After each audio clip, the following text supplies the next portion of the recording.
Yo, what's good with y'all, man? Hope you guys are doing well today. Um, Happy New Year. I think that this year is gonna be good for all of us. Big Jordan year, big 23. Anyway, so I have this real quick article that I wanted to read for you guys. And first, I wanted to give a big shout out to Uncle Ron, Mr. Ron Wills.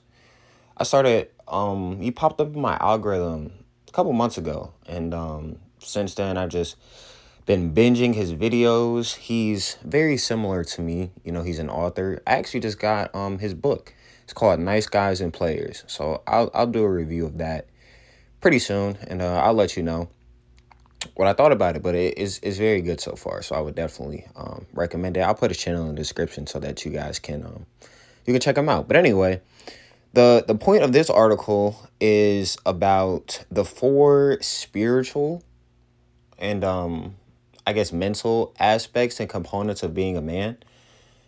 So like I said, there are four archetypes, and each man has a dominant archetype, but you have to we all have traits from each different archetype. And basically the goal of a man for us as men should be to embrace and to improve on as many aspects as possible. But anyway, I thought the article was good. It's kind of old. It's actually almost a decade old. But I think it's very relevant, prevalent for today. So let's get into it, man.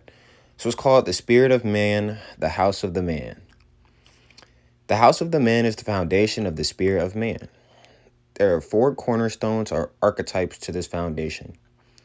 The four archetypes are the warrior, the hunter, the eagle, and the healer.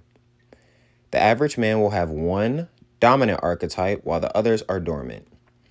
Even in the case of the dominant archetype, the average man will not have full use of all the traits within that particular archetype. The first archetype is the warrior. The warrior is protective, rigid, paternal, and aggressive. The warrior is about the art and act of engagement. This engagement may involve physical confrontation, but also includes economic, political, or legal battle. This is the man who is prepared to defend his household against an intruder. This is the man who will fight to get his school built or will stand against the violation of someone's civil rights. When other men run, the warrior will stand his ground regardless of the consequences. The true warrior lives by a code of honor. The next archetype is the hunter. The hunter is predatory, disciplined, preserving, and paternal. The man with this archetype dominant in his spirit has the ability to be accountable for and responsible for the welfare of others. The hunter is the provider. He is at his best when he is taking care of his loved ones. This is the man who will work two jobs to provide for the material needs of his family. The third archetype is the eagle. The eagle is the logical thinking, intellectual planner. If he wants to move his family out of an apartment to a house, he can see the steps needed to accomplish this goal. The eagle is the man with the vision and the ability to turn that vision into reality. The last but not least archetype is the healer. The healer is holistic, balanced, sociable, artistic, and romantic. True healing is about restoring something to its natural state. The healer heals not only himself, but most importantly, his mate and children. If he cannot personally heal his family, he is responsible for finding the methods that can provide healing. All men have at least one archetype dominant with limited access to the traits of the other archetypes. Even within their dominant archetype, the average man may only have access to only a portion of the traits contained. For example, the hunter may have the ability to get money and resources, but may not have the paternal instinct to provide for a family.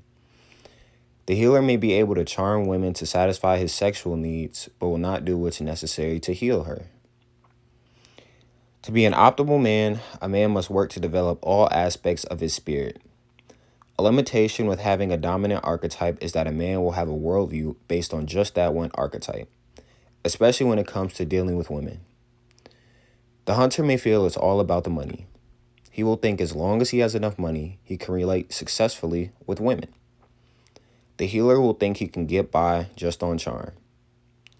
The ego will feel like he can use logical reasoning to relate to women. L waiting to happen. The warrior will feel all he needs to do is provide security. The worldviews of each archetype affects other aspects of our life outside of relationships. The more man can develop all aspects of himself, the more he can succeed in life.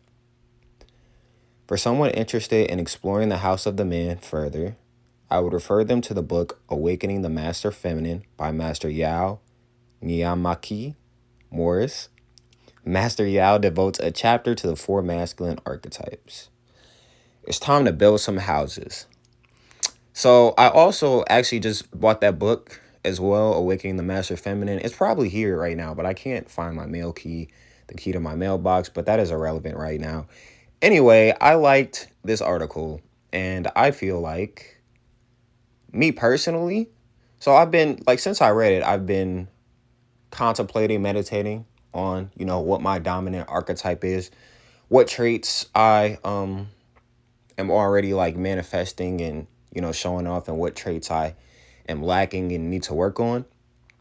So, oh wait, let me say that. Let me read this real quick. So there's one comment, and it's by Cotrell Evans, and I think it did a great job of analogizing these archetypes to like a real world example.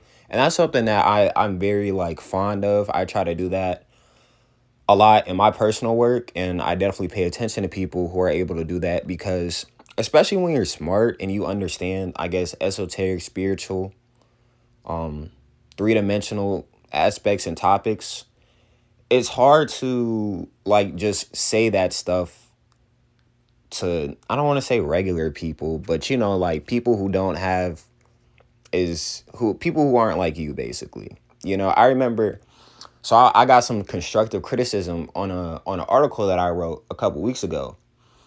And the guy, he read it and he was like, it's good basically, but you write about these topics as if people should already know about it. And he was right. So, and I'm not going to say he was right, because like, I definitely try to, I guess, feed people slowly. Like I said, I try to use examples. Anyway, I don't want to talk about that right now. But like I said, this comment, it really does a good job of like showing you what the four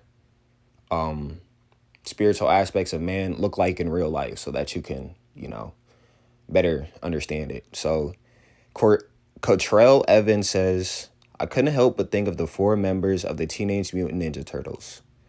Leonardo is the eagle, Raphael is the warrior, Donatello is the hunter, and Michelangelo is the healer. It may sound silly, but that's how my brain works. Cotrell, you are not silly. That is a very, very good example, and I think that it's really a perfect example.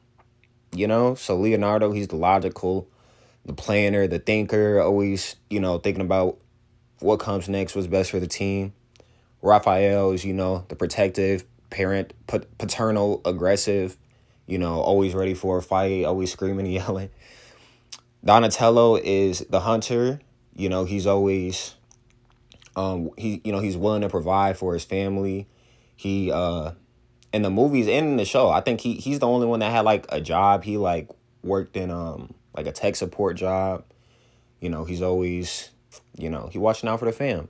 And then Michelangelo is the healer, charming, always smiling, making people laugh, bringing the team, recentering the team when, things get out of hand.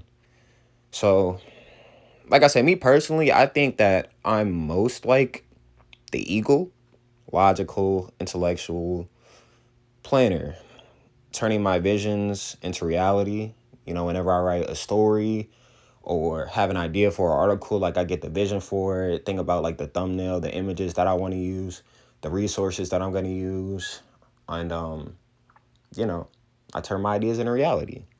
So I think that is the one that I am most projecting, or I guess that's my dominant archetype. I also feel like I'm definitely a healer. I like to smile, I like to laugh, I like to, help people. I like serving people. And someone recently told me, I was talking to a girl, and she was like, I appreciate you for, being patient with me and, basically just making me feel good. So I definitely feel like, I'm charming, I think.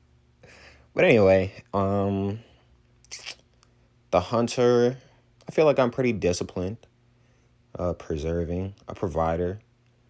Like to take care of my family, always pay for my girls on their dates. Not my girls, I sound like Andrew Tate, man. Anyway, and the warrior, man. Anybody that knows me in real life, y'all know I got anger problems. And I like, part of like my whole blog is like I political legal battle. Like I used to do mock trial. I love having debates and discussions with people, about topics that I'm passionate about. So I really think that I'm doing pretty good with all of these aspects, honestly, and my life has been improving and elevating as of recent, really throughout my whole life, So I think I'm on the right path. But anyway, hopefully this can help you guys to evaluate what your dominant archetype is and to, show you what you need to do and how you can operate so that you can become the best man that you can possibly be. Um, but yeah, I think that's it for this video. Don't want to make it too long. Once again, thank you guys for listening. Hope you had a happy new year. And yeah, bye, Chance.